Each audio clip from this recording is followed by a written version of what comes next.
raise hand icon. You can also drop any questions into the chat.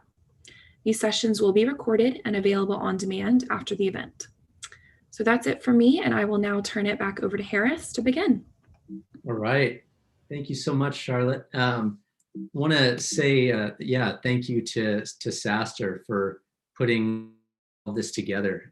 It's exciting to have, these digital engagements with everything that's going on. And typically it's, a presentation, maybe with a few minutes at the end. But the design here is really to be as interactive as we can. So thanks everyone for joining. SaaStr, thank you for hosting. And let's hop in and talk about creating a great implementation experience. While everybody's finding their seats, if you want to hop in the chat and say where you're from, where you're dialing in from, where you're located, and what your role is, how long you've been involved in implementations, that would be great, just to give us some good background for what we're about to talk about.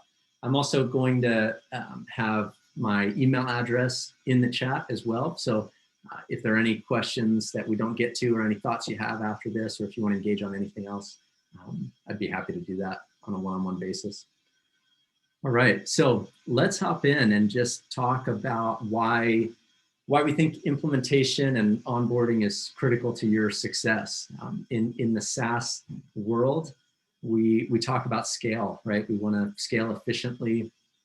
And the whole SaaS business model is predicated on having a really successful customer experience, right? If our customer is happy and engaged, if their business stays and we're able to grow that business, then our business is going to continue to rise. So as we're scaling, we look at this moment of implementation and we see that, sometimes it can be termed a danger zone. Like in this graph here, the blue part might be the sales process. Then you sign this customer up, and that green leg of the journey is a successful customer, a customer who knows what they're doing and is excitedly moving forward. The implementation, though, it should be a celebration of the new partnership. It should be an exciting period where everybody's getting everything set up. And so we want to talk through how to make it engaging, how to make sure that we de-risk what can be a risky situation there. And so the goals for today are going to be to talk a little bit about the science behind customer experience. There's a lot that I've learned over kind of a decade working on this, and then I've learned a lot from other people as well. I want to talk about kind of the neuroscience behind implementation and onboarding a brand new customer. And then we're going to deliver 3 takeaways that you can act on today and make sure that you implement and have a big impact on your organization. And of course, we want to answer any questions. As Charlotte mentioned, for anyone who's still joining, if you have a question as we go, please feel free to unmute yourself and chime in, or leave it in the chat and we'll take it there. Okay, so let's talk about what is on your customer's mind as they come to you. So you have a brand new customer and they have gone through a successful sales process. And now it's really important. You've heard the expression of putting yourself in your customer's shoes. We're going to talk a little bit about putting yourself in their brain or in their mind. And you may or may not have heard of it, but there is a whole field of neuromarketing, kind of these marketing efforts that study what's happening in the brain and use those learnings to determine, how best to market to us. Not here to discuss whether that's right or wrong, but to talk about some things that we know about how the brain works and how we can apply those to an implementation experience specifically. So one big thing that we know is that when you buy something new, especially in the B2B space, there are 2 big areas of the brain that are elevated, and that's this fear center and value center. So in fear, you may have people wondering, hey, how is this going to go? There's a fear of the unknown. You think about somebody who's just gone through a sales experience, that sales experience has ended, and now a new experience is going to begin, but they may not know exactly what to expect. So there could be a fear of that unknown, a fear of when things are going to happen. There's a lot of potential for anxiety, fear, and implementation. And then that other center of the brain that gets elevated is value. Is what I'm ordering, is what I'm getting going to be worth what I paid for it?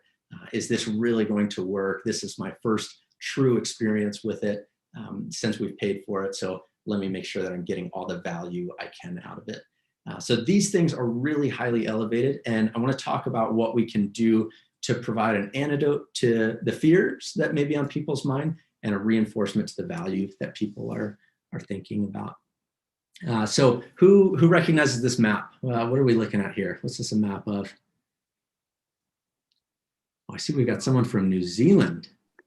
All right, Amber answered first. This is Disneyland, yep. And I want to use just a really brief example here and talk about kind of your culture around implementation and what you do, how you look at implementation. This is again, we talked about such a critical moment of the customer experience. So, how do you handle this? And you can ask yourself this, ask your teams as you go back, what is our culture of implementation? At Disneyland, every square inch is designed to be something great for you.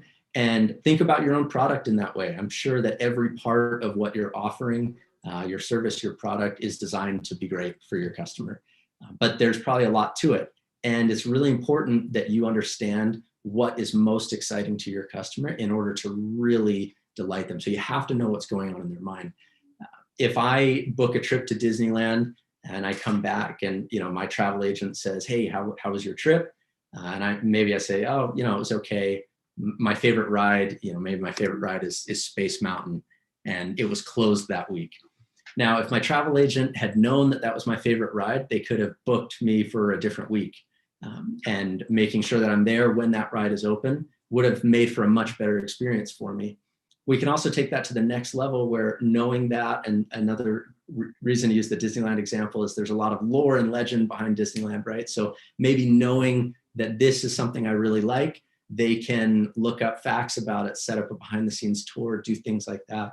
So I want to drive home the point, one, that you have something phenomenal that you're offering and every part of it is exciting, but you have to know what's happening in your customer's mind and maybe in different people's mind of the team in order to really blow that person away, to really make this an engaging implementation experience for them. And as you design an implementation culture and approach that really seeks to understand what's going on in someone's mind, what their Space Mountain is, for example, then you're going to be off on a much better foot. So there is a science to good customer experience. And today we're going to go into 3 things that really make an immediate difference. And these are going to be the 3 takeaways. We'll re-summarize at the end, but I'm going to talk through how we do a casual call that sets the right tone for the implementation, how you provide a guide for every team that's involved in the implementation, and how you templatize your process. And that'll be a really critical one, even if you have a very custom process or a really repeatable process. We're going to talk about an approach you can take and some homework you can do to make sure that you do templatize it well. And the kind of difference that we hope to achieve here is a faster implementation, more bandwidth on your team, and higher satisfaction scores. That's what we've seen. That's why we're talking about this today. We want to help make sure, if you think about why you want your implementation to go so well, a lot of us focus on speed, time to value or time to finish that implementation. And really, you don't just want it to go as fast as possible, right? At the end of it, you want a happy customer who is ready to be successful with your software and service. So that's the goal. And these 3 things are really going to help drive that. Okay, so the casual call. This was one of these great ideas that our team had. And the idea of it was, hey, wouldn't it be cool if right when the contract gets signed, we hop on the phone with the customer and just celebrate, the new partnership, and we give them a little glimpse as to what's coming. So the idea here is, as soon as you can, and obviously it may not be right when the DocuSign comes through or right when ink hits the paper, but as soon as it's possible, you get 2 people on the phone, the sales rep and whoever's leading the implementation. They call the customer, and this is supposed to be less than a 5-minute call, less than a 3-minute call, where the idea is just to introduce from the sales side to the implementation side in a casual way. And we call this a casual call because in the B2B world, almost everything is scheduled, right? We have a scheduled closing meeting on the sales side, a scheduled kickoff call on the implementation side. But here, what we want to do, going back to the neuroscience of what's happening, is that fear center of the brain, it can be acting on this customer and saying, hey, what's going to happen next? I signed this contract. When am I going to hear something? Who's going to be involved? How's this going to go? And there is this prospection that your customer does, where they're imagining what the experience should be like. And then the longer they're imagining that, then rumination starts to set in, and you want to do something again to provide an antidote to that fear. So you give some cognitive closure to the sales process here, and you give big confidence and kind of take away the mystery of the unknown with this casual call by really briefly, again, celebrating the new partnership and then having that implementation lead. And I guess one thing I want to emphasize here is some companies will introduce a long-term relationship manager right away. Some companies will introduce an implementation lead right away. Some companies won't introduce a person right away. But the idea here is that, whether it's a phone call or a message that's sent, that somebody gets this celebratory outreach that then tells them what's on the final bullet point here. So if it's somebody in person, they can say, hey, I'm going to be taking great care of you, or someone on my team will. And here's just a bite-sized plan of what you need to know and do before, a kickoff call, if that's your next step or anything like that.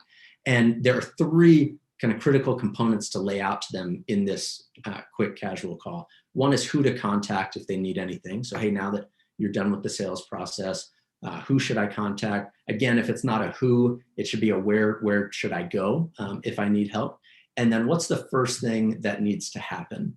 And I want to give a little hint or a little kind of pro tip here, where you may have some first things that you're doing on your side, right? And as you think about templatizing your process, when we get into number 3, once you think about what's the first thing that happens when you sign a contract, but what you can do that will really help your customer and their brain, kind of the neuroscience of how this is working, is you give them a bite-sized task, something that is relatively easy to complete, but something that's meaningful, something that you really need, whether it's a list of contact information of other people or a document that you need to gather, whatever the case may be.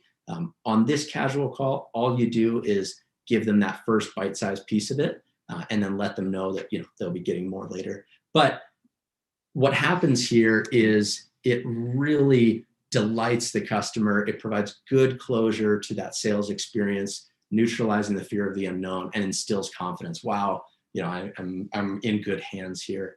And if I'm 8 out of 10 times, 9 out of 10 times, the call is going to last 3 minutes or less, be very quick, and your customer will just have a big smile on their face. They'll be really happy. They'll be excited to move forward. You're going to, manage the neuroscience of this really well and help them move forward properly. But 10% of the time, 20% of the time, what's going to happen is really going to surprise you and help to reduce that time to value, or the time that the implementation takes. And what's going to happen is that person on the phone, the customer, is going to be so excited by your phone call and kind of the bite-sized chunk that you've given them that they may hop right in. And we've seen this a lot, where a customer will say, hey, this is awesome. Yeah, let me grab my email right now. I'm sitting here. Oh, I see you need contact information for these people, or I see that you need, this document. Let me grab that right now. And what that does is now it really adds this compounding effect to how quickly the implementation is going to go. This person's excited to get working on it. Really helps speed things up. So next thing we're going to talk about is providing a guide to everyone.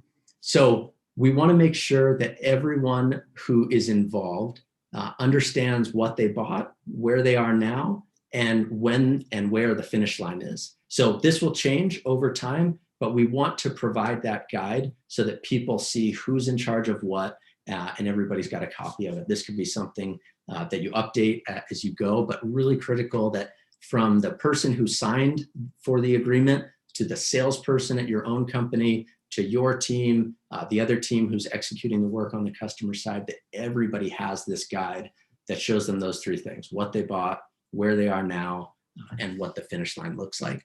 That's going to give a lot of optimism for what the process looks like, trust in what the process is going to be, and really shared accountability so that the work does move faster. And the last thing that we want to touch on is how to make a template. So you've got a process for your implementation.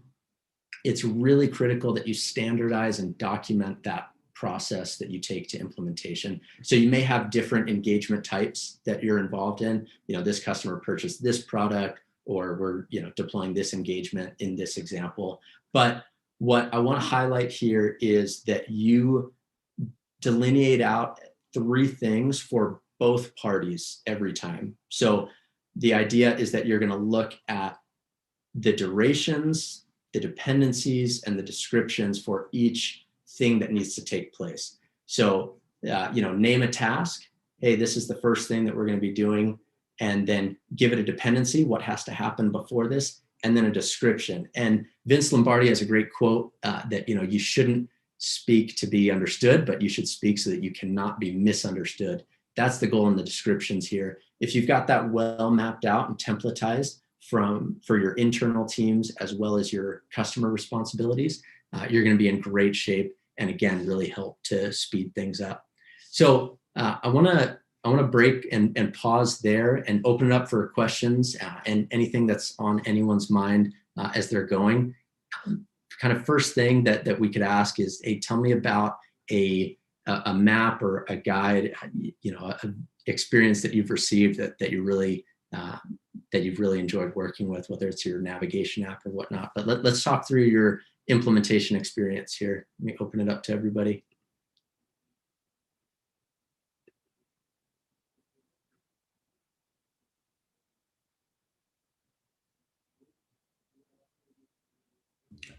I'll jump in.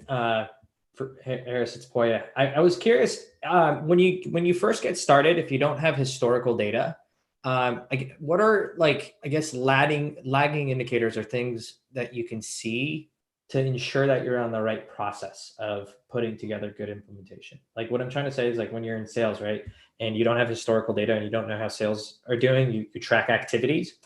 How does that translate for, implementation of customers or onboarding of customers? Like, what's the anecdotes or insights? Like, how do you ensure that you're moving in the right path? In improving that implementation experience? Exactly. Yeah, I think you want to triangulate. You want to be measuring everything from time to value. How long does it take to complete the implementation process, to satisfaction scores as you're surveying your customers, and then really look at usage data. So we use those 3 as a triangulation to say, hey, is usage where we want it from the customers? Was the time that it took them to get up and running in line with what we're seeing? And if you don't have historical data, it's just really critical to set a baseline there for what you think or what you hope for. And then what's the qualitative data we're getting back in terms of satisfaction scores and comments like that we're seeing about the implementation process.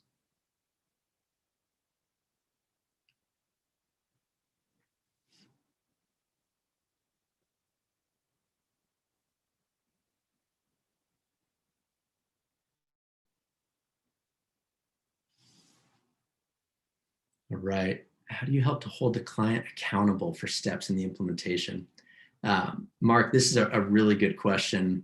And this is something that the slide that I've got up right now really helps to do. So you want to be able to, as the last point of kind of providing that guide to everyone, that guide needs to be based on this template. So what I'd say is take time, and we can even do it right now if I think we're close to time, but we can, I'm being told we can go over a few minutes here. Let's start by mapping out, if you've got a sheet of paper nearby, map out the very first step post contract signature. So are you spinning up an account, building infrastructure for your customer? There's definitely a first step on your side, but map that out until you get to what the very first thing you need the customer to do is. I see Samantha seconded that question. And as you map that out, you want to put descriptions in there that really help make it clear. Like if you were to send somebody an email on exactly how to do this thing, attachments, videos, screenshots, make it really accessible to them for how to do it. And then make sure that that is well distributed in the guide that you send to everyone. So as I go back a couple slides here. So this guide should be based on that template you built so that everybody involved, all stakeholders, whether it's boots on the ground getting the work done, or the executives who have signed it, or again, your sales team, because what you want to avoid is that phone call that says, hey, where are we at? What's going on here? And you can avoid that by making sure that it's really clear that everybody knows what they need to do and when. And then you can refer to that guide. And one thing that can be tough in the implementation space is feeling like the bad guy. If you have to call someone out for, especially if it's your customer, hey, Mrs. Customer, Mr. Customer, we're still waiting on this or that. If you use this kind of guide methodology there, where everybody has that guide in hand, and it's based on that template that shows the dependencies and how long things should take, then you can just use that as the faceless bad guy or reality of where we stand. That way you're not calling anybody out specifically. It's just, hey, here's the stage we're at. Here's what we're still waiting on. Let's make sure that we can help get everything moving. Victor, I see you chatted in, said you've got a question, but you can't unmute. No, if you want I can actually. Can you hear me?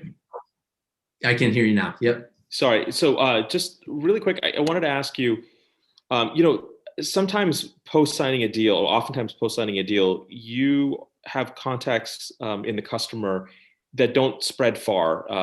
You have an internal advocate, somebody that's, championed the deal and wants you to be successful in the organization. But what you really want is to be able to have the implementation sort of pull in other people and support from other people within the organization.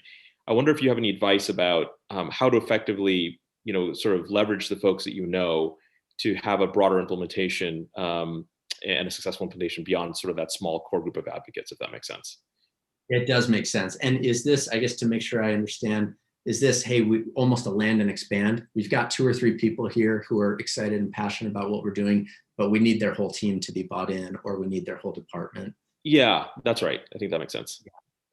Yeah. So I guess bring it back to the top. You've got to understand what is most exciting to them. You've got to understand the neuroscience behind kind of what they're thinking and feeling, and fear and value are going to be on their mind. They're going to want to know, they're going to want to demystify the unknown and feel like they know what's coming and what they're going to get out of it. And then value, they're going to want to see like what are they most excited about? Everything you offer in your park, everything you offer in your software is designed to be good for them. But if you can understand what really means a successful experience for them, you can make champions out of all of those. And then you can do, great things like ask those almost internal networking questions. Hey, who else can use this? How else can we set this up? But it's about, it's interesting because in the B2B space, we're working with businesses, but we shouldn't forget that they're all made up of individuals. So you help that one person win and try to spread it out from there. Then you can do, tactical things like, hey, let's get on a larger conversation with the rest of your team, get them involved and things like that. Got it. Thank you. Yeah, thank you. Samantha, piggybacking on the last question, tips for corralling customers. You're working with a board or committee and you have a lot of opinions flying around. That tends to cause a bottleneck for us. Samantha, that's a phenomenal question.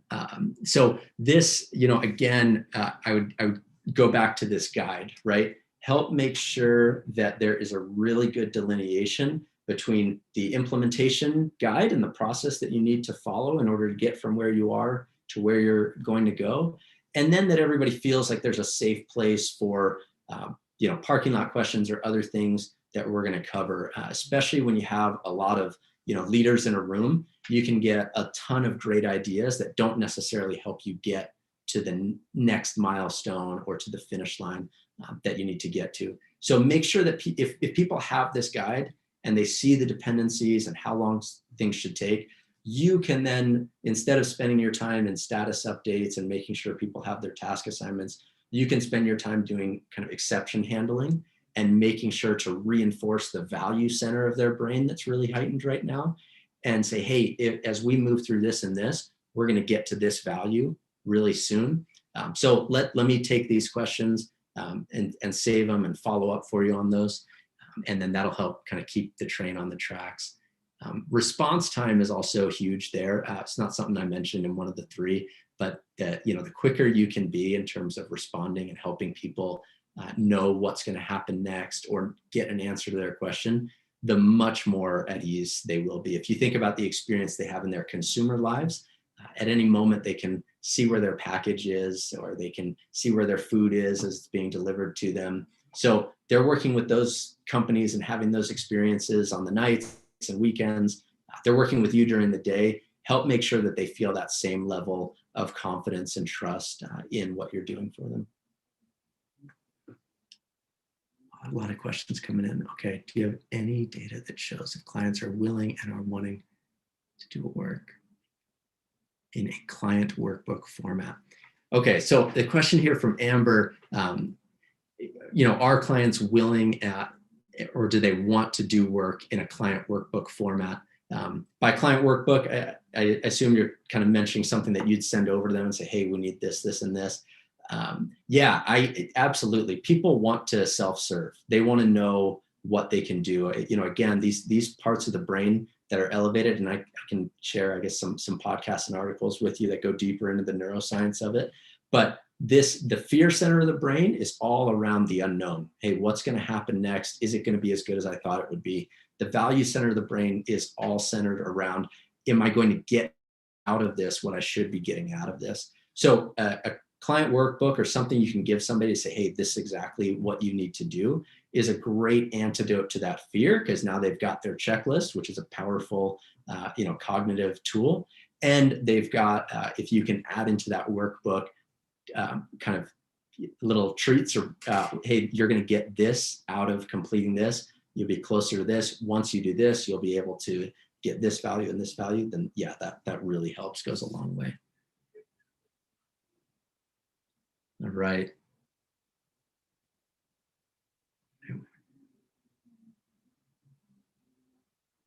Oh, this is great. So Tito chatted in and said, I onboarded to Greenhouse ATS and their workbook was so amazing that I copied that process for my company. So and another thing, back to the implementation culture, make this, instead of a danger zone, make this a celebration.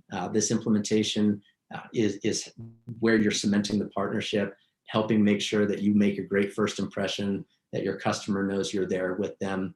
We've got studies that show that,